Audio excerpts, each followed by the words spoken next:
Buenas tardes a todos y bienvenidos a este seminario. Lamento un poco el retraso inicial, pero vamos a dar comienzo a la presentación.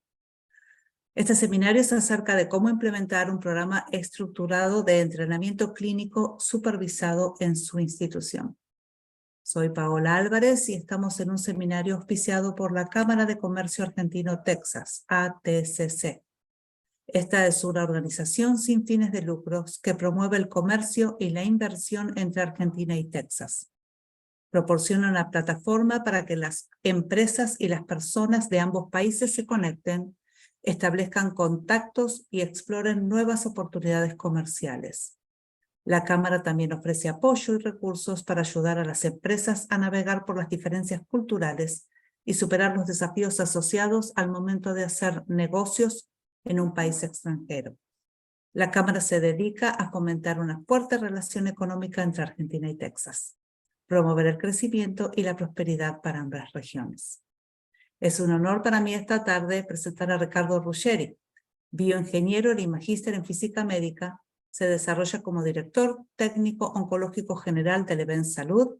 Es director de la residencia en física médica que es dictada y acreditada por la Universidad Nacional del Comahue.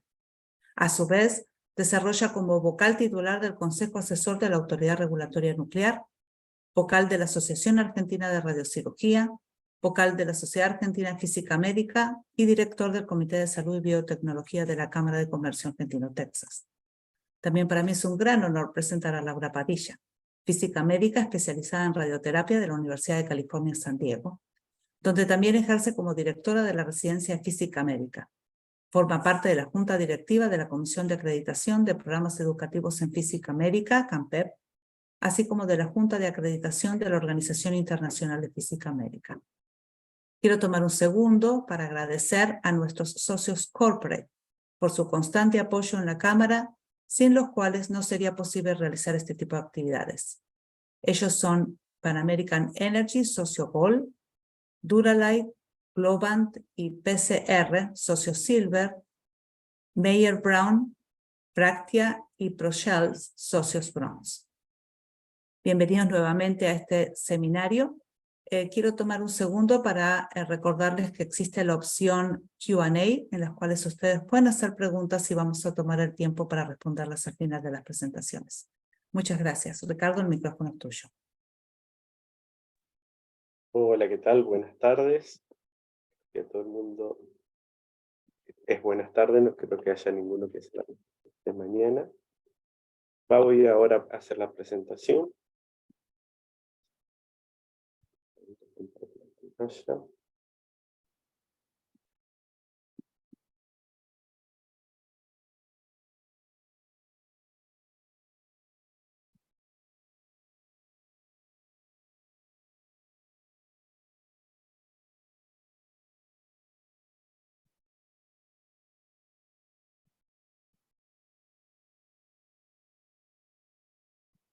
Bueno, este webinario tiene como intención la idea de cómo implementar un PEX en su institución, como dijo Paola en un principio, y está relacionado con el proyecto de RLA 6091, que en parte ya había sido dado parte de este curso, ¿no?, en una de las misiones, que había sido en Río de Janeiro, que duró durante toda una semana y hubo muchos asistentes durante toda esa semana, que realmente fue muy interesante.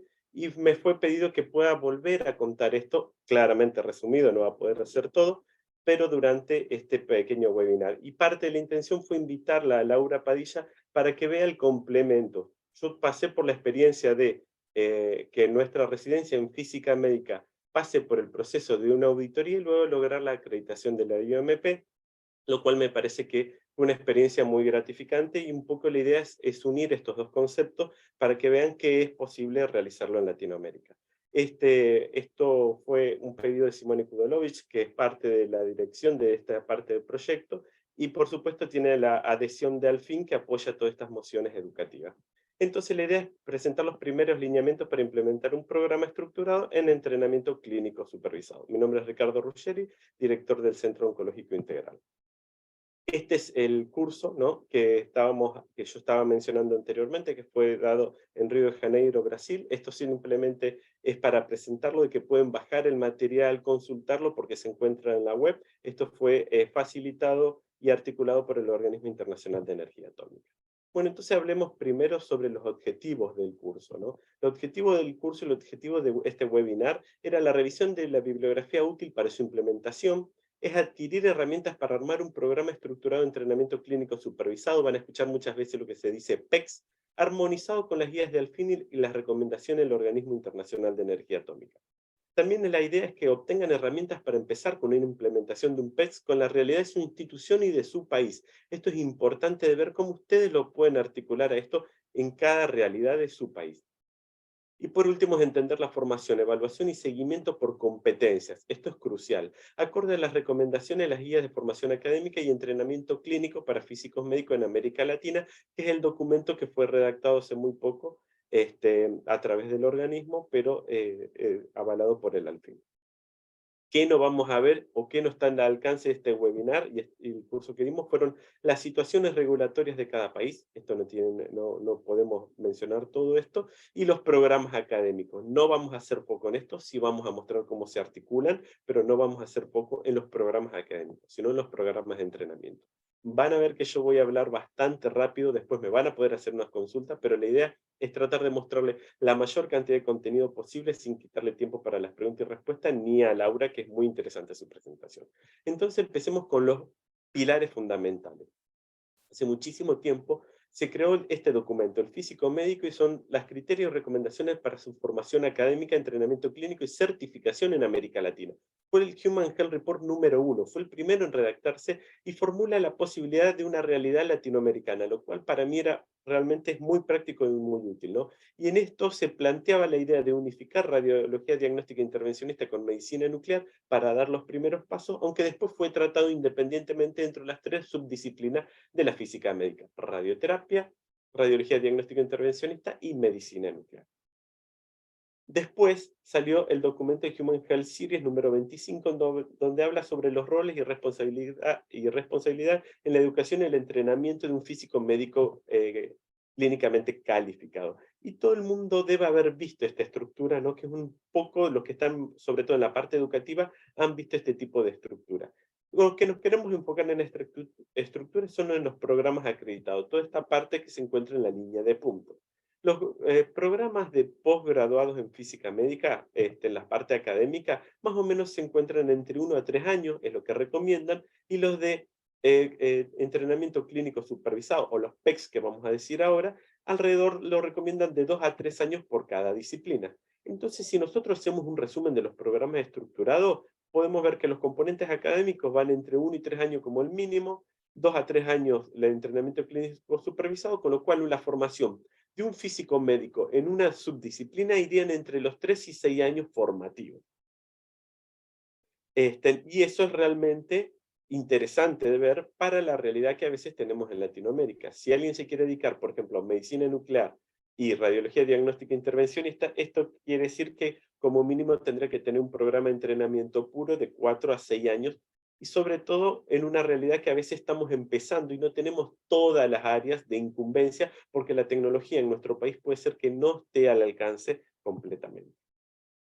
Entonces, ¿qué nos permite? Que un programa acreditado pueda tener como mínimo, si yo tengo un físico médico clínico calificado en radioterapia o medicina nuclear o radiología diagnóstica intervencionista, como mínimo yo lo puedo formar en 3 años, ¿no? Y si yo quiero tener un físico médico que sepa todas las disciplinas, radioterapia, medicina nuclear, radiología diagnóstica intervencionista, contó como máximo serían 18 años. Claramente esto no va a suceder nunca, y en el medio existen un montón de otros puntos. Por ejemplo, en vez de tener un curso de posgrado o una formación de posgrado para una sola disciplina, existen las maestrías en física médica, que en 2 años aproximadamente uno ya tiene el conocimiento teórico o académico de las 3 disciplinas, ¿no? Y luego haría la formación específicamente. Por eso hay puntos medios. Pero lo importante que es identificar, ¿no?, es esta parte. Cuando nosotros hablamos de una sola disciplina, ¿no?, el mínimo posible serían de 3 años.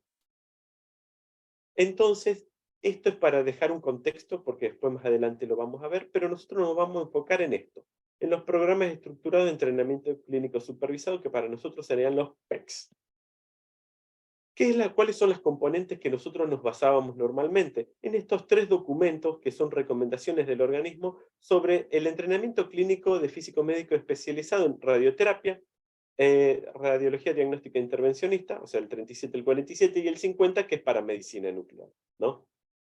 Estos documentos se articulan, o sea, se armonizan, perdón, bien, con el documento número 25. Y la parte de la formación académica, fíjense que en este documento número 56, también no solo que te da unas recomendaciones de cómo armar la parte académica, sino también que se encuentra armonizado con las recomendaciones de la Organización Internacional de Física Médica. Entonces, si nosotros tenemos este documento para la parte académica, ¿no? Y a la vez tenemos estos 3 documentos para el entrenamiento clínico supervisado, nosotros acá tenemos todo el contenido para un programa acreditado. Ahí tendremos todo. Y para cómo yo puedo evaluar mi programa de entrenamiento clínico supervisado, porque, por ejemplo, nosotros sí tenés mucho más fácil evaluar un programa académico, porque tiene un programa, una estructura con unidades, teoría, todo, que lo vamos a ver más adelante, pero ¿cómo uno auditaría un programa de entrenamiento? Para eso salió muy recientemente, en 2022, ¿no? Este documento del organismo, el número 74, que te explica cómo auditarlo, y realmente es muy práctico, muy útil, porque son muchos checklists, muchos contenidos que es necesario visualizar, que existen en infraestructura, recursos humanos, etcétera, para ver que realmente un programa pueda ser acreditado. Realmente es muy práctico. Entonces, simplemente para tenerlo en cuenta, nosotros podemos movernos más o menos entre los 3 y 6 años, que era lo que nosotros considerábamos, ¿no?, en lo que sería un entrenamiento completo de un físico médico clínicamente calificado. Pero entonces, empecemos a pensar esto.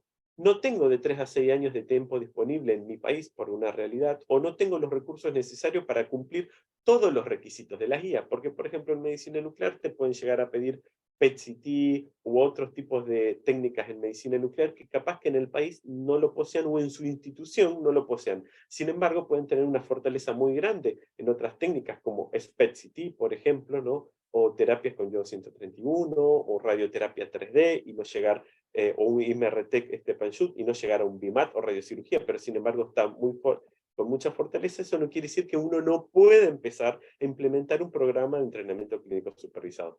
Entonces está la pregunta que se hace Homero acá. ¿Por dónde empiezo? Bueno, para esa necesidad que existía para América Latina, ¿no?, se crearon estas guías de formación académica y entrenamiento clínico, ¿no?, que esto se lo sugiero realmente mucho, y el cual está avalado por la Asociación Latinoamericana de Física Médica, que con el proyecto que Simone me dijo ahora que de este webinar y que estuvimos en Río de Janeiro, un poco era enseñar todo este contexto y cómo implementar. Bueno, estas guías yo realmente se las sugiero, ¿no? Y, perdón que volví a esa. Y lo importante acá es analizar qué recursos dispongo. El paso número 1, nos tenemos que poner a pensar y ser realistas en nuestro país y en nuestra institución y el alcance de lo que yo tengo, qué es lo que dispongo. El punto número 2 es cómo armar una estructura organizativa que sea práctica, ¿no?, y que esté armonizado con el documento número 74. El otro paso es analizar los programas de gestión de calidad, aseguramiento de calidad y control de calidad como mi estructura raíz que yo tengo que tener. El cuarto y último paso es definir las competencias a adquirir, que van a estar asociadas a todo lo anterior, los pasos 1, 2 y 3 que yo mencioné anteriormente. Entonces, el paso número 1, tenemos que identificar qué recursos necesito y qué recursos tengo. Por ejemplo, recursos humanos. Si tengo técnicos, físicos, médicos, ¿quiénes van a participar? No solamente los que dispongo, sino quiénes van a participar activamente. ¿Qué infraestructura tengo? Y por último, no dejar de pensar en los recursos económicos que yo necesito, porque muchas veces a esto se lo toma, ¿no?, como un gasto directamente, en donde la institución tiene que poner dinero, pero no analiza, ¿no?, como una inversión y como el retorno que puede existir, ¿no? Pueden ser distintos programas estructurados que pueden ser arancelados, pueden ser becarios, pero también puede ser que la persona, como un becario, como un residente, contribuya con trabajo, y realmente es muy productivo esto. Entonces, no hay que tenerle miedo de enfocar la parte económica también. Es importante identificarlo para que las pautas queden claras. Entonces, tenemos que analizar dentro de la infraestructura el tipo de institución que nosotros tenemos y adaptarse a las necesidades y proyectar convenios con otras instituciones en el caso que nosotros no lo tengamos. Por ejemplo, puedo tener un servicio de radioterapia sin servicio de imágenes, o puedo tener un servicio de imágenes tercerizado, o puedo tener un servicio integrado. Acá puse un ejemplo con radioterapia, pero básicamente estas son estructuras que existen normalmente, y sin embargo yo puedo tener hoy en un principio un alcance limitado, puedo hacer convenios con otras instituciones que tienen servicio de imágenes con los cuales yo trabajo, para que me proveen la imagen de tomografía o la resonancia, y todo eso yo lo puedo enseñar dentro de mi programa estructurado. Bueno, perdón para la gente que es de Brasil, yo sé que esto es una mala palabra, pero nosotros tenemos, creo que para Brasil se puede hacer como FOFA, pero acá para nosotros sería el FODA, que es para analizar lo que son las amenazas, las fortalezas, las oportunidades y las debilidades. Esto es muy importante tenerlo bien en claro, ¿no? Analizarlo bien, y eso, ¿qué es lo que tenemos que analizar en nuestro FODA? Los recursos y la estructura que yo tenga.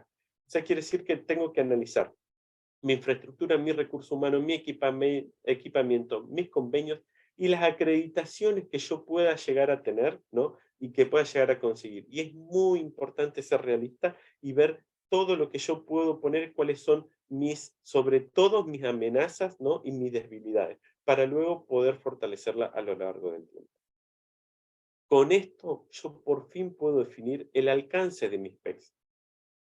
Entonces acá yo les voy a mostrar un ejemplo de una estructura. Esto es el ejemplo de una estructura que yo ayudé en Jamaica, por ejemplo, y esta es una estructura en donde es una maestría en modalidad de residencia, que a mí realmente me gusta mucho. En los contenidos y la estructura que ellos tenían era una estructura que que ellos lo pueden implementar en 2 años, ¿no? En donde tenían la formación académica y la formación de entrenamiento clínico supervisado, y se articulaban con otros hospitales realmente muy buenos, que la tecnología que tenían era hasta cierta tecnología, no tenían técnicas complejas, ¿no? Pero sin embargo, estaban muy fuertes en las técnicas que hacían. Por ejemplo, tenían un SPECT/CT y realmente los físicos médicos que se encontraban ahí tenían una muy buena formación como clínico médico calificado. Entonces, por ejemplo, en esta estructura se ve, a ver si pongo el puntero acá, láser, pueden ver que posee un director, puede tener un instructor del programa de entrenamiento clínico y un instructor del programa académico. En este caso, se montaban laboratorios y clases teóricas, y dentro de los laboratorios trabajos prácticos y visitas observacionales a los hospitales. Si alcanzan a ver quiénes eran los jefes de los trabajos prácticos y los supervisores en las visitas observacionales, los mismos físicos médicos que son los que están en la clínica. Con lo cual, por más que vean el componente de clases teóricas académicas, que era muy importante, sin embargo, la componente de entrenamiento clínico realmente era muy fuerte. Y eso me parece muy interesante. Por otra parte, acá veíamos que los supervisores del entrenamiento clínico en medicina nuclear y en radioterapia eran los físicos médicos clínicos que estaban en una posición específica en cada una de las instituciones. En este caso, nosotros no vamos a hablar de la parte esta académica, nos vamos a enfocar en la parte de entrenamiento. Entonces, por ejemplo, acá podemos ver toda una estructura en el tiempo, un diagrama de Gantt de cómo esto estaba conformado. Cada una de estas instituciones, acá me olvidé de traducirlo, pero place eran las instituciones, la institución A, B, C, las distintas instituciones. La A era la universidad, por ejemplo, y todas las demás eran distintas instituciones hospitalarias, con las cuales todas tenían un convenio junto con la universidad. Entonces, si se fijan en el primer año académico, tenían las visitas observacionales y trabajos prácticos en las distintas clínicas en conjunto, o sea, era concomitante con en la parte académica, y después en el segundo año tenía una componente muy fuerte de entrenamiento clínico supervisado, ¿no? Y ahí tenían que elegir o medicina nuclear y radiología diagnóstica intervencionista, porque los mismos físicos médicos, esta es una realidad para un país, ¿no? Hacían las 2 disciplinas, y para radioterapia eran otras 2 instituciones diferentes en donde eran exclusivos. Esta es la modalidad que, por eso yo digo, se tienen que adaptar a cada una de las realidades de su país y a las reglamentaciones de su país y a la necesidad y a los recursos que se puedan dar. Pero si se fijan, siempre hay una modalidad y alguna forma de articular con las distintas instituciones y con la universidad para crear un programa en donde se articule entre lo académico y el entrenamiento clínico supervisado. No nos vamos a enfocar en la parte académica, como dije antes, y nos vamos a enfocar en el programa de entrenamiento clínico supervisado y cómo este puede estar redistribuido, ¿no? Bueno, lo mismo que yo había mencionado antes, toda esta redistribución que nosotros podíamos tener acá era la que se articulaba con las visitas observacionales y los trabajos prácticos. Ahora, esto es visto desde un diagrama de Gantt. ¿Y cómo yo lo veo desde dentro de la estructura? Yo tengo que crear estas relaciones. Entonces, el instructor del programa de entrenamiento clínico se articula con el instructor del programa académico y los trabajos prácticos claramente.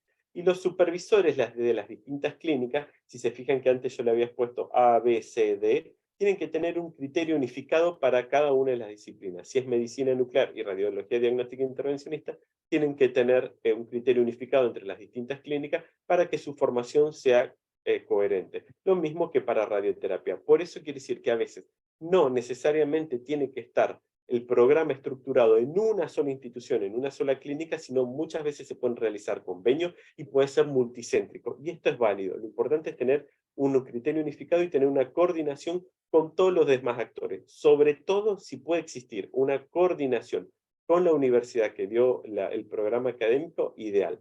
También sugiero muy fuertemente que estos programas de entrenamiento clínico supervisados tienen que estar soportados por una universidad. Eso es lo que realmente le da el peso al programa de entrenamiento. Entonces, puedo yo definir mi nivel de complejidad. Y eso es necesario decir. Y tienen que pensar realistamente qué es lo que puedo ofrecer. No es necesario que se ofrezca un montón. Para eso las guías fueron que bajaron un poco el nivel de esa complejidad. Nivel de complejidad no quiere decir que se baje el nivel de calidad, ¿no? Entonces, dentro de la radioterapia externa yo puedo tener radioterapia externa sola con braquiterapia, por ejemplo, 3D o radiocirugía, y SBRT o IGABT, y yo esto lo puedo dividir en distintos niveles. Puedo dar solamente radioterapia externa y ser un nivel 1, y está perfecto, no hay ningún problema. Puedo ser un nivel 2 si tengo braquiterapia 3D o no. Entonces yo lo puedo ir definiendo, y esto en un futuro yo lo puedo cambiar.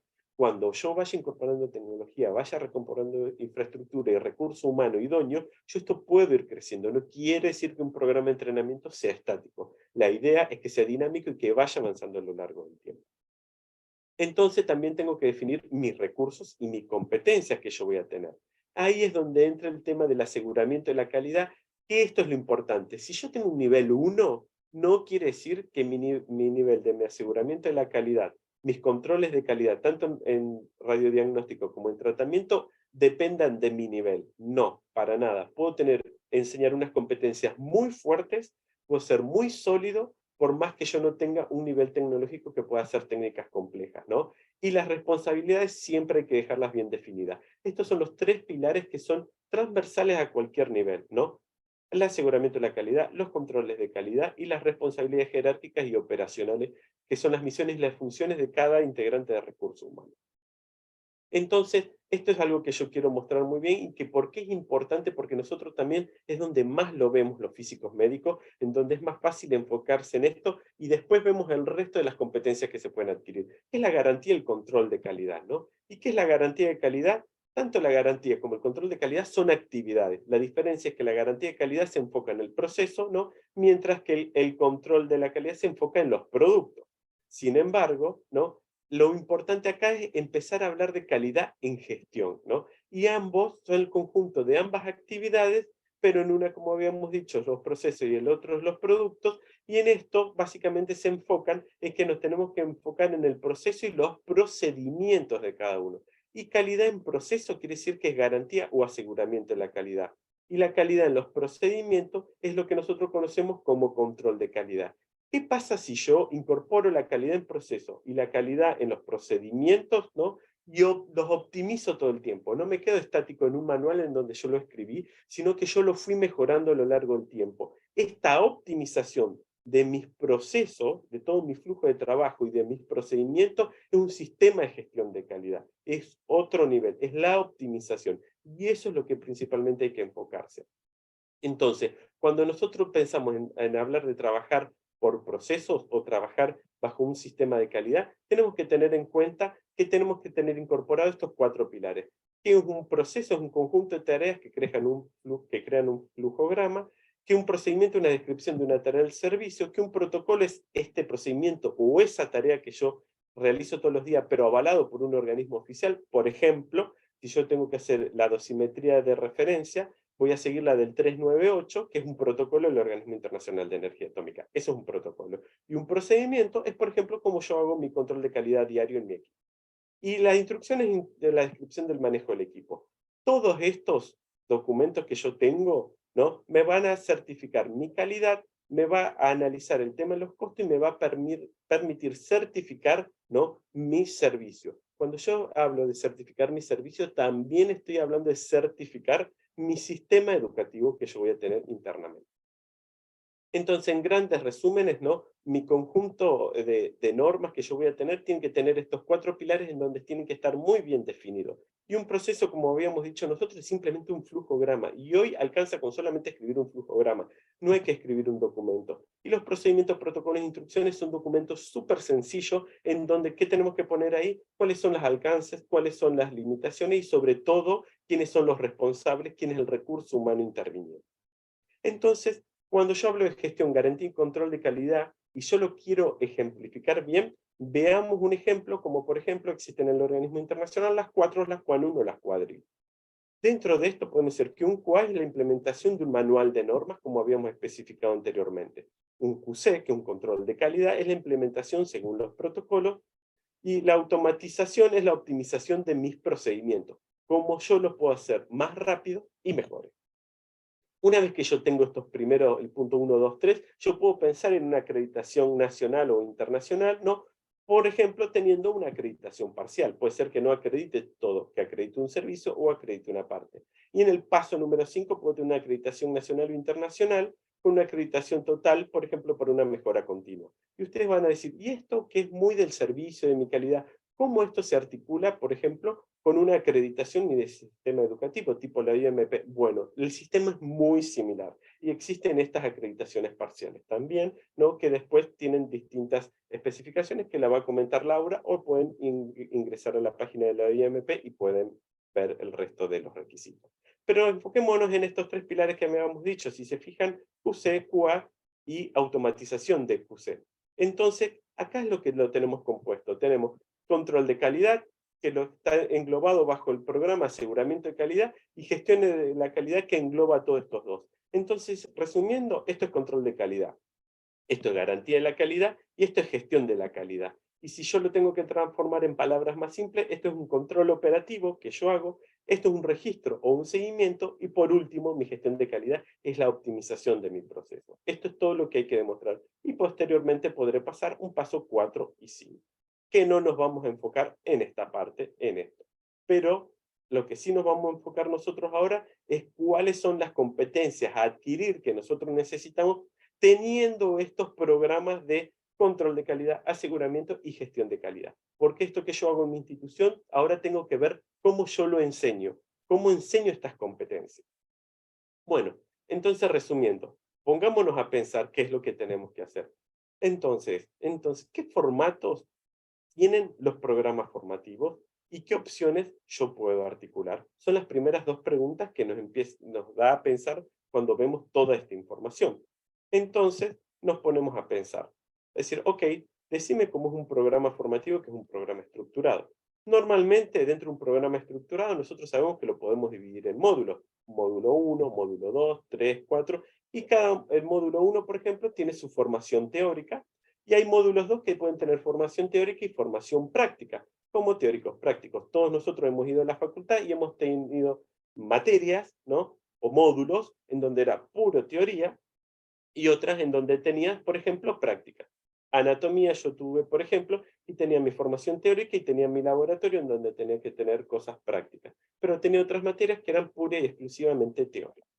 Entonces, acá puedo ver que esto es una formación teórico-práctico, son materias académicas, y esto es un programa académico como una maestría, posgrado, etc., ¿no? Ahora, si yo saco esto, cambio, y lo cambio por una formación práctica activa, ¿no?, en cada uno de los módulos, lo que yo tengo acá, mi diferencia, es que yo tengo un entrenamiento. Si se fijan la estructura, yo la voy manteniendo. Entonces ahora son módulos de entrenamiento, no son más módulos académicos. Y lo que yo tengo acá es un programa de entrenamiento clínico supervisado. Si se fijan, es como seguir la misma estructura que yo tengo en mi académico, yo lo tengo que implementar en mi entrenamiento. Ahora, ¿Puedo tener yo una formación teórica dentro de mi entrenamiento en simultáneo, ¿no? ¿O tiene que ser secuencial? Bueno, ahí yo puedo tener una formación teórico-práctica activa, ¿no? Y acá tengo los módulos formativos y es un programa de residencias clínicas, que es como lo tenemos, que es mi caso, ¿no? Lo tenemos nosotros. Nosotros tenemos una residencia que depende de la Facultad del Comahue, que entró dentro de la Facultad de Ciencias Médicas.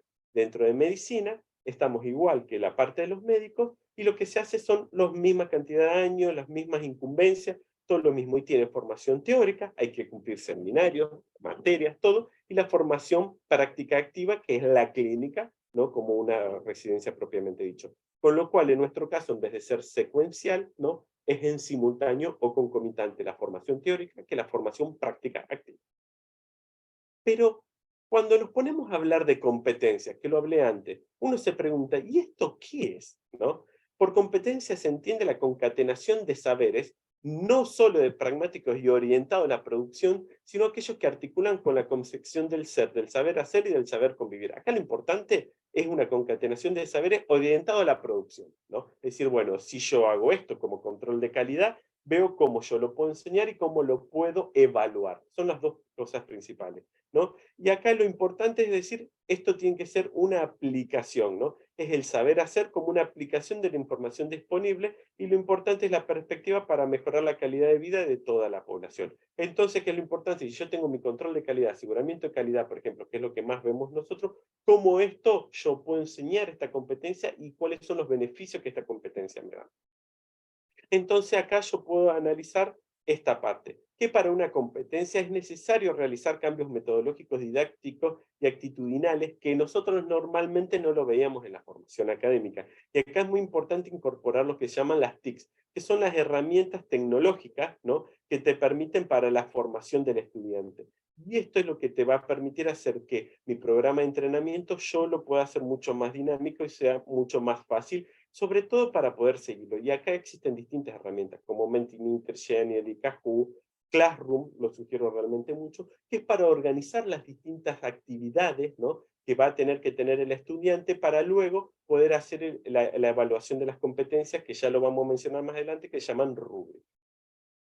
Bueno, entonces, esto ya lo habíamos mencionado, que estos cambios metodológicos, uno de esos es incorporar el aula invertida. ¿Pero qué es el aula invertida? ¿Damos vuelta a los estudiantes? No, es cambiar la metodología. Antes era una metodología que simplemente se le daba como una clase magistral a los alumnos y ahora en verdad ellos nos tienen que dar las clases a nosotros, ¿no? Participar activamente y nosotros les damos su feedback. Entonces, básicamente es en clase reciben, en la casa, perdón, reciben, estudian, preparan las actividades, en clases las practican y después de clase las analizan. Entonces, su contenido de competencia, ellos ya tienen que formarse, es como que tienen que explicarle al profesor lo que tienen que aprender. Básicamente, si lo resumo, es que la metodología tradicional, el docente instruía, el alumno aprendía y asimilaba sus conceptos en su casa, o sea, te ponías a repasar, pero ahora es al revés, ¿no? El enfoque del aula invertida es que antes de la clase el alumno adquiere los conocimientos y durante la clase comparte la información con el resto de los estudiantes y los profesores y el docente consolida el aprendizaje, da el feedback, ¿no? Entonces, básicamente, esto es lo importante que se tienen que pensar, que es muy útil para implementar un programa estructurado de entrenamiento clínico supervisado y que no quede solamente en unos papeles. Y esto es muy importante tener en cuenta que ambos actores pueden y deben implicarse activamente en la organización y desarrollo de los contenidos. Eso quiere decir que el estudiante tiene un rol muy importante, no es solamente un receptor pasivo de la información, sino que es activo y tiene que estar modificando todo el tiempo en la forma del aprendizaje y es responsable, ¿no?, de él mismo de adquirir esas competencias. Entonces, veamos dentro de las guías nosotros, cuando se redactaron, que soy uno de los autores junto con otros autores, que estaba Simone Kudolovic, Patricia Mora, Esperanza Castellano, había residentes que estaban en mi residencia también que colaboraron, tuvo Marcos Coca también de Chile colaborando, tuvo José Luis Rodrigo, o sea, colaboraron un montón de profesionales, se dividieron en tres áreas principalmente: radioterapia, radiología diagnóstica intervencionista y medicina nuclear. Vamos a tomar una como ejemplo, en este caso medicina nuclear, para ponernos a pensar en cómo incluyo estas incumbencias en mi programa de entrenamiento. Pero por sobre todo, es algo muy general. quiero dejar bien en claro que tienen que ser muchísimo más específicas las competencias del programa con las competencias que tienen que ser realistas a tu institución. Estas son como unas consideraciones generales que tienen que estar incluidas. Entonces yo les voy a contar la experiencia del EVE en Salud, de cómo nosotros lo tenemos dividido. Entonces la residencia tiene un programa formativo en donde tienes los distintos módulos, por ejemplo, medicina nuclear, radioterapia, etc. Dentro de cada módulo tienes las distintas unidades, unidad 1, 2, 3, 4, con los distintos temas que se incluyen, y dentro de eso tiene la actividad, con su componente académica y con su componente de entrenamiento. Y hay otros temas que son solamente académicos. Dentro de todo eso, yo tengo ahí las competencias que tienen que adquirir dentro de cada una de estas actividades. ¿Y cómo lo divido esto en competencias? Por ejemplo, si yo tengo cámara gamma, ¿no? Como nivel 1 y nivel 2 puedo tener PET-CT, terapia metabólica, nivel 3 puedo tener PET-CT, dosimetría interna. Esto lo hice ahora con medicina nuclear, pero independientemente de los niveles que yo tenga, yo lo puedo ir haciendo todo esto a lo largo del tiempo, ir creciendo, y esto es lo que yo les había mencionado anteriormente, que les había mencionado anteriormente, que tiene que ser transversalmente todos estos tipos de actividades. Por ejemplo, el aseguramiento de la calidad y los controles de calidad, tengo que tener el mismo nivel, tanto para diagnóstico como para tratamiento, y tienen que ser transversales, y lo importante es que esas competencias las tienen que adquirir según la tecnología que yo tengo. Entonces, veamos, por ejemplo, la tabla número 25 que pusimos nosotros, competencias para el módulo de optimización, ¿no? Entonces, ¿qué tenemos ahí? Esto que yo había mostrado es la optimización. Nosotros lo tenemos, por ejemplo, como la unidad 1, 2, 3 o 4 dentro de lo de medicina nuclear. Puedo decir que este es el tema 1, la parte del submódulo o el equipo, y mi actividad es esto que está acá, ejemplo de actividades. Por ejemplo, revisión de los factores que afectan la calidad de las imágenes y sus dosis asociadas, etc. Entonces, si se fijan, ahí está la forma de las estructuras, y estas son las competencias que tienen que adquirir para esa unidad, ese tema y todas las actividades que tienen dentro de esa temática. Entonces, ¿cuál es el alcance?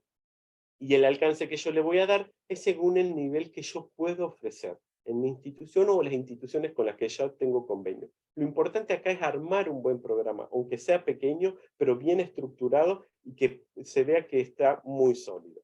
Entonces, ¿cómo las evalúo yo a estas competencias? Bueno, estas competencias, para evaluarlo, existe algo que se llaman rúbricas, que sería el sistema de evaluación por competencia. Entonces, este es un ejemplo de control de calidad de un SPECT. Esto es como el ejemplo que decirte concreto. Hice solamente una partecita, es decir, esto es lo práctico, porque ustedes lo que van a ver en las guías es general, porque uno no puede hacer algo universal para todas las instituciones. Eso no existe, eso es imposible. Entonces lo tiene que hacer para su institución o su conjunto de instituciones. Entonces, por ejemplo, tengo el tema, controles extrínsecos, mi actividad, es conocimiento de los protocolos y procedimientos, o conocimiento y calibración del mantenimiento del equipo, o conocimiento de los materiales de referencia. Y, por ejemplo, tengo distintas escalas de valoración, 0, 1, 2 y 3, y yo puedo decir que en la 0 es que el alumno no comprendió los protocolos y procedimientos para los controles de calidad SPECT, no pudo explicar la claridad de los pasos necesarios para realizar los controles extrínsecos de manera efectiva, no. Si saca un punto es que sí comprendió los protocolos, pero no pudo hacer lo demás. Si sacó 2 puntos, sí comprendió los protocolos, pudo explicar, ¿no? Por ejemplo, y acá me equivoqué, este era un sí, el último, ¿no? A este donde está el coso era un sí, que sacó el mejor puntaje. Y esa es la escala de valoración, en donde después, acá debería agregarse un comentario, ¿no? Para tenerlo. Entonces yo tengo mi diseño de mi programa, ¿no? Analizado por competencias, muy similar como un programa académico, pero tengo que utilizar herramientas tecnológicas para que sea dinámico y poder hacer el seguimiento, y yo tengo que tener una evaluación por competencia. Esa evaluación por competencia se llaman rúbricas, y no tienen que ser subjetivos, ¿está? Lo importante es que tienen que ser bien cuantitativos. Yo entonces de esa forma, yo voy a decir, bueno, no me pudiste explicar esto, entonces, pero sí me explicaste esto, entonces en este punto, el conocimiento de los protocolos y procedimientos, tenés un punto. Yo paso a lo demás, capaz que sacas 2, 3, dependiendo, y así va acumulándose el puntaje, y uno sabe cuál es la fortaleza y las debilidades del estudiante, para luego decir, bueno, repasá esto. Y lo importante es que el estudiante tiene que tener tanto el programa por competencias como la rúbrica al comenzar, ¿no? Su entrenamiento. Entonces, por eso es responsabilidad del estudiante también saber qué es lo que tiene que aprender, porque de él también es esa responsabilidad. junto con estas rúbricas, junto con el programa de competencia, es muy importante que se tenga lo que se llama el logbook o la bitácora, que es la repetibilidad de los procedimientos. Por ejemplo, hacer muchas planificaciones, muchos controles de calidad, etcétera. Pero lo importante es tener en cuenta es que vos podés hacer 600 planificaciones de próstata, por ejemplo, y capaz que no sos bueno planificando próstata. No te asegura que la repetibilidad quiere decir que vos tengas la adquisición de la competencia. Una cosa no es la otra, pero es muy difícil que vos tengas una competencia si el alumno no tuvo la capacidad o la accesibilidad de hacer estos distintos tipos de entrenamiento. Bueno, por último, perdón que fue muy rápido, pero la idea es, imaginen que en una semana lo resumí en esta media hora un poquito más, los invito al Congreso Latinoamericano de Física Médica que se va a hacer en Antigua, en Guatemala, del 9 al 12 de marzo, lo está organizando la Asociación Alfin, en la cual estoy en la parte organizativa, y bueno, están todos invitados y espero su participación. Muchísimas gracias, acá está mi contacto, perdón la demora Laura y Pau, lo hice lo más rápido posible. No pasa nada, gracias Ricardo. ¿Pueden ver todos mi pantalla? Sí, perfecto. Vale, perfecto.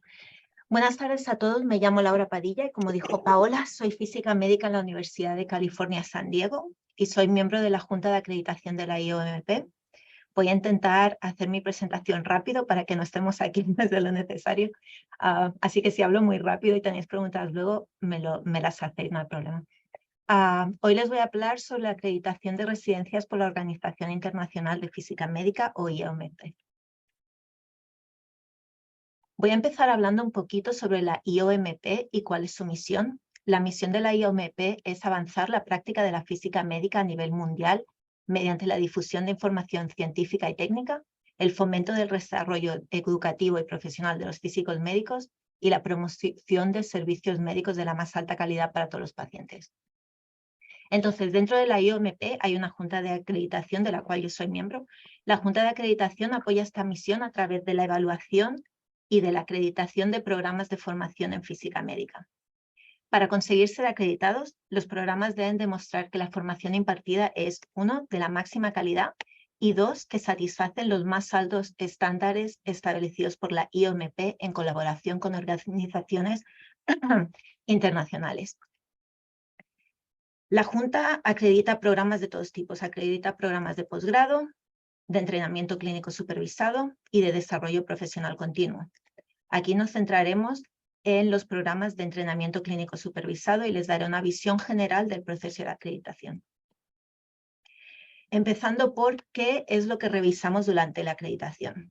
Cuando revisamos un programa nos fijamos en que tenga la infraestructura, equipos técnicos y personal adecuados para entrenar a los residentes en la especialización deseada.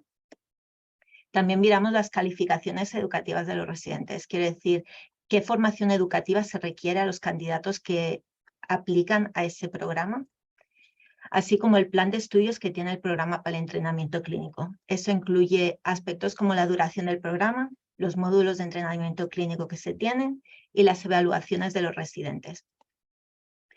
También revisamos la documentación del programa y el progreso de los residentes. Así que todo lo que ha dicho Ricardo son cosas que nosotros miramos cuando revisamos los programas para la acreditación.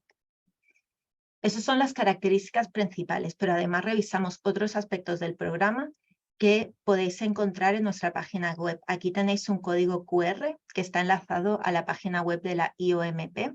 También tengo la dirección de la página web escrita al final de la presentación por si os es más fácil. Entonces, cuando revisamos todos estos ámbitos de los programas, miramos que cumplan con los estándares establecidos.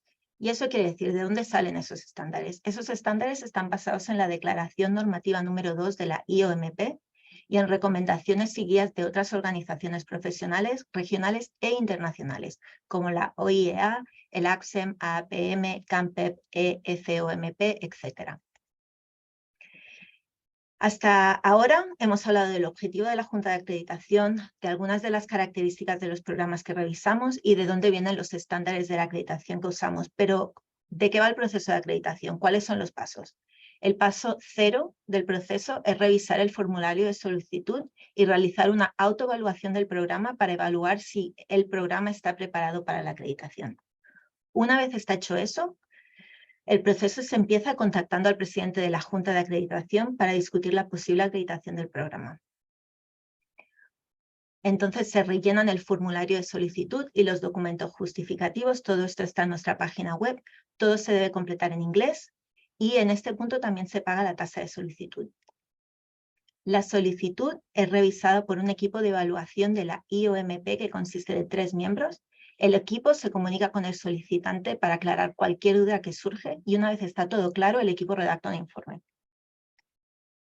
Es entonces que se planifica la auditoría del programa y expertos designados por la IOMP realizan una visita en persona para verificar que la información presentada en la solicitud es realmente lo que está pasando. Una vez se concluye la auditoría, se redacta un informe que es compartido con el solicitante para revisar la información y verificar su exactitud.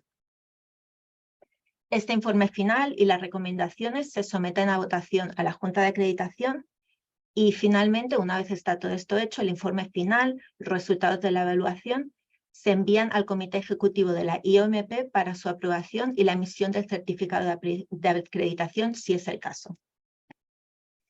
Entonces, ¿cuáles son los posibles resultados de la revisión de un programa? Si es un programa nuevo que aún no ha graduado residentes, ese programa puede recibir acreditación inicial. Esta es válida durante 3 años y requiere entregar informes de progreso anuales y tiene la posibilidad de extensión hasta 5 años. Si el programa está totalmente operativo y ya ha graduado residentes, puede recibir acreditación completa. Esta acreditación es válida durante 5 años y solo es necesario entregar informes si se hacen cambios considerables al programa, cambios de directivos, cambios de currículum, lo que sea. Si se descubre que un programa previamente acreditado ya no cumple con los requisitos, se le otorga un periodo de prueba. Este periodo de prueba dura 1 año como máximo y durante este periodo el programa debe demostrar que cumple con las normativas. También requiere otra auditoría para revisar que realmente se está cumpliendo con las normas. Y por último, si se concluye que el programa solicitante realmente no cumple con los requisitos, el programa recibe una retención de acreditación. Esta decisión puede ser recurrida y el programa puede volver a aplicar una vez cumpla con los requisitos. Entonces, una de las preguntas que pueden surgir en este momento es, si mi programa cumple con las recomendaciones de Alfimar-Cal, como ha comentado Ricardo, ¿quiere decir que cumple con los requisitos de acreditación de la IOMP? Estos son muy diferentes. La verdad es que los estándares de la IOMP y las recomendaciones Alfimar-Cal son muy parecidas. Hay un par de diferencias a destacar. La IOMP requiere 2 años de formación clínica para una especialidad, con 1 año adicional por especialidad adicional. Sin embargo, Alfimar-Cal recomienda 1 año por especialidad. Esta diferencia no presenta un problema en absoluto, puesto que la Junta de Acreditación sigue las directrices de la OIEA para América Latina y África con respecto a la formación de entrenamiento clínico de 1 año por especialidad, así que no es un problema. La otra diferencia es que la IOMP requiere acceso a equipamiento listado como opcional en la guía de Alfimar-Cal. Por ejemplo, en radiología diagnóstica y intervencionista, la IOMP requiere que los residentes tengan acceso a unidades de rayos X para procedimientos intervencionistas. Alfimar-Cal, sin embargo, lo recomienda, pero no lo requiere. Igual que comentó Ricardo, y como dice en la guía de Alfimar-Cal, la IOMP alienta a los programas a establecer un marco de colaboración instituido formalmente para darle acceso a los residentes al equipamiento requerido por la IOMP que no tienen en su organización original. No obstante, la idoneidad de los equipos disponibles será evaluada en función de las recomendaciones regionales de las organizaciones profesionales. Entonces, si por cualquier cosa no podéis establecer un marco de colaboración con una institución que tenga estos equipos, la IOMP revisará las situaciones regionales y hará una recomendación teniéndose en cuenta. Y ahora que ya tenemos una visión general del proceso de acreditación de la IOMP, podemos hablar de las ventajas de tener un programa acreditado. Tener la acreditación establece una buena reputación nacional e internacional del programa y esto también fomenta el crecimiento del número de programas de entrenamiento clínico supervisado en la región, con lo cual es muy importante. Le da una dimensión internacional al programa que puede atraer a participantes de otros países, ya que la lista de programas acreditados se publica en la página web de la IOMP. Así que si seguís el enlace que os he dado antes o el que está al final de la presentación, veréis la lista de programas acreditados. Y obviamente es evidencia de que el programa ofrece el más alto nivel de enseñanza y la mejor preparación clínica de físicos médicos. Quería acabar esta presentación dándoles unos cuantos consejos para programas que desean ser acreditados. Los dos primeros son parte de los pasos iniciales del proceso que les enseñé antes, pero es fácil querérselos saltar porque parecen muy simples y realmente ayudan muchísimo. Estos son: hagan un autoestudio. Eso realmente les ayudará a ver si están preparados para la revisión o si necesitan cambiar algo antes de empezar. Pónganse en contacto con el presidente de la Junta de Acreditación. Envíenle un email. Él contesta rápidamente. Él les puede resolver cualquier duda que tengan sobre el proceso y les puede ayudar a determinar mejor si parece que su programa cumple con los requisitos de la acreditación o si hay algo que se tiene que resolver antes de empezar el proceso. Otros consejos son: mantengan una buena documentación sobre todo, la estructura del programa, las evaluaciones y los resultados de los residentes. Esto realmente ayuda a demostrar que se cumplen con los requisitos de la acreditación y hace el proceso mucho más fácil. Y utilicen los recursos ya existentes. Usen guías y recomendaciones de organizaciones profesionales que, como Ricardo las ha nombrado, existen, hay un montón y son realmente muy útiles. Consulten con colegas que han implantado con éxito programas de residencia. Ricardo, no te quiero dar más trabajo, pero como Ricardo, por ejemplo. Aprovechen la infraestructura existente. Con eso quiere decir que, por ejemplo, tener el programa de entrenamiento clínico supervisado bajo la Facultad de Medicina puede facilitar las cosas. Las facultades de medicina ya disponen de la infraestructura para programas de residencia, puesto que ya las utilizan para muchas otras especialidades. Así que no tenéis que empezar a inventar todo desde cero. Hay estructuras que ya están ahí que te pueden ayudar. Y si no tienen todos los equipos necesarios en su institución, como hemos comentado previamente, establezcan una colaboración formal con otros centros en su región. Así pueden complementar el acceso a equipamiento y entrenamiento clínico que reciben sus residentes. Y este es el final de mi presentación. Espero que les haya sido útil. Para más información, visiten la página web y cualquier pregunta que tengan estoy aquí para responderla.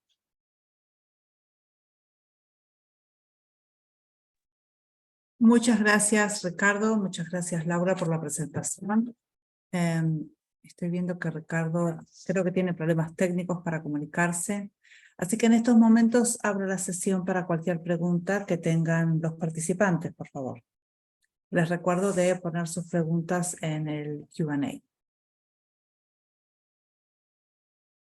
Tengo una pregunta, Laura, mientras esperamos también que Ricardo a ver si se conecta. Una de las cosas que puede ser es el proceso propio de la auditoría. ¿Cuánto tiempo normalmente lleva hacer este proceso de documentación, evaluación, la interacción que tienen ustedes con las organizaciones que tienen estos programas? Puede llevar meses y como que hay ese proceso de hacer el informe, revisar con el solicitante y asegurarse que todo está, todo eso puede ser que lleve incluso más tiempo hasta que sepamos seguro que está toda la información en el reporte exacta y vigente. Entonces puede llevar, Ricardo sería una persona mejor para contestarte la pregunta porque acaba de pasar por la acreditación, pero puede ser un proceso que lleve 6 meses. Entre que lo juntas todo, aplicas, envías la solicitud. Muchas gracias. Esa fue también una pregunta viniendo de José Luis Rodríguez. Tenemos una pregunta que ¿qué costo tiene hacer este trámite? Depende de cuántos programas estés intentando acreditar. Si estás intentando acreditar uno, está toda la información en la página web. Sé que si le envías un email a Arun y hay problemas económicos o hay algún tipo de límite, él trabaja con los programas individualmente para asegurarse que la acreditación es accesible. Así que los números que están en la página web no son siempre los números que realmente acaban siendo. Pero si no me equivoco, deben ser $3.000, creo que son, para acreditación inicial. De 3.000 a 5.000. Muchas gracias, Laura. César de la Viaca está haciendo la pregunta en cuanto a la validez de la acreditación realizada en un país, si tiene validez en otros países, como por ejemplo, transferir a Estados Unidos y los programas de acreditación CAMPEP que existen en Estados Unidos. Ahora mismo no hay convenio entre IOMP y CAMPEP para acreditación de programas, pero es algo que tenemos en mente y que vamos a investigar, a ver si lo podemos establecer. Gracias por la aclaración. De parte de Luis Colín, agradece la presentación. ¿Y qué ventajas tendría para una institución estar acreditado por el IOMP cuando las instituciones reguladoras de cada país no toman en cuenta estas acreditaciones? Sería más darle fama al programa a nivel internacional y demostrar que está dando un entrenamiento que está al nivel más alto posible para los residentes que están en el programa, que se están recibiendo ese entrenamiento. Ricardo, ¿quieres comentar? Sí, una experiencia personal de lo que hemos tenido nosotros ahora es que nos han llamado de distintas instituciones, ¿no?, para la formación de los distintos programas, y muchas veces distintas organizaciones pueden aportar becas, dar dinero a estos estudiantes de que viajen, ¿no?, que le paguen los pasajes, le paguen todo, inclusive a la institución, cuando demostró que el programa está acreditado. Es muy difícil a veces recibir becas o recibir algunas características para recibir estudiantes cuando no hay una demostración de que su programa de entrenamiento esté avalado por alguien, ¿no? Entonces, por ejemplo, nosotros en particular hemos recibido realmente muchas solicitudes y apoyos en esa parte de estudiantes que quieren venir de otras instituciones soportadas por organismos o soportadas por algún sponsor. Ricardo, Muchas gracias. perdón, Paola, le iba a preguntar a Ricardo cuánto tiempo tardó en hacer la acreditación del programa. Bien, qué buena pregunta. La acreditación del programa, la realidad es que yo empecé alrededor del 2019 aproximadamente hasta ahora, pero es tal cual como había dicho Laura. Le escribí a Arum, me empezó a contestar, me hizo el seguimiento, vino pandemia, pasaron un montón de cosas, pero te lleva tiempo. Sobre todo lleva tiempo porque uno lo empieza a ordenar, ¿no? Empieza a estructurarlo. Pero eso no quiere decir que no pudimos usar los contenidos, pero también depende mucho del nivel, ¿no? Nosotros, por ejemplo, es una residencia que incluye las 3 disciplinas, y tiene la parte académica y la parte de entrenamiento clínico supervisado, ¿no? Nosotros acreditamos toda la formación teórico-práctica de radioterapia, medicina nuclear, radiología, diagnóstica intervencionista y el entrenamiento clínico supervisado. Somos los primeros, en que es lo que estábamos contentos, y eso nos llevó alrededor de 2 años aproximadamente. Gracias. Gracias por contar esa parte de la experiencia. Y mira que Eh, había dicho 6 meses en empezar en enviar el documento y revisarlo y todo eso, pero claro, toda la parte de estructurarlo antes de empezar. Claro. Claro, sí, sí. 6 meses era cuando ya lo teníamos todo ya ordenado. Esa es la parte que vi yo. Claro. Carlos Úbeda tiene una pregunta acerca del proceso de acreditación de programas de magíster en física médica de tipo académico, si son evaluados de la misma manera. Por la IOMP tienen unos estándares diferentes, pero vamos, son evaluados de la misma manera. Se envía la solicitud, se rellena la solicitud, se envía, te vienen a hacer una auditoría en persona, es la misma estructura.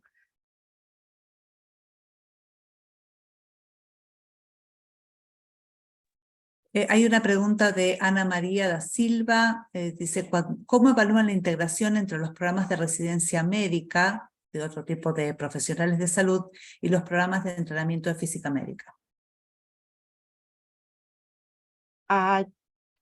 No sé si estoy segura de lo que está intentando preguntar Ana María, porque no evaluamos la integración de los programas en sí, evaluamos el programa de entrenamiento clínico supervisado de física médica y que interactúen con los otros profesionales que están dentro del departamento, obviamente los doctores, los técnicos, pero en sí no evaluamos cómo están integrados con los entrenamientos de las residencias médicas. Yo puedo comentar ahí un poco cómo lo tenemos nosotros, que ustedes lo auditaron y todo eso, que eso lo veían como natural, pero como nosotros estamos dentro de la Facultad de Ciencias Médicas, los estudiantes de la residencia tenían que rendir algunos seminarios, algunas materias en la facultad, como ética, medicina legal, o por ejemplo lo que teníamos nosotros, radiobiología, anatomía de corte normal y patológica, que muchas de esas materias lo daban médicos, o sea, y estaba integrada, pero ellos evaluaban todo el programa como que eso era parte del programa de física médica, al margen de que lo estaban dando médicos a esas materias, ¿no? Gracias por la aclaración. Voy a hacer lugar a una última pregunta por cuestiones de tiempo. Es cuando hacen referencia a que hacen una evaluación, ¿estas son hechas en personas? ¿Ustedes viajan a la institución? ¿Lo están haciendo en persona o es todo online?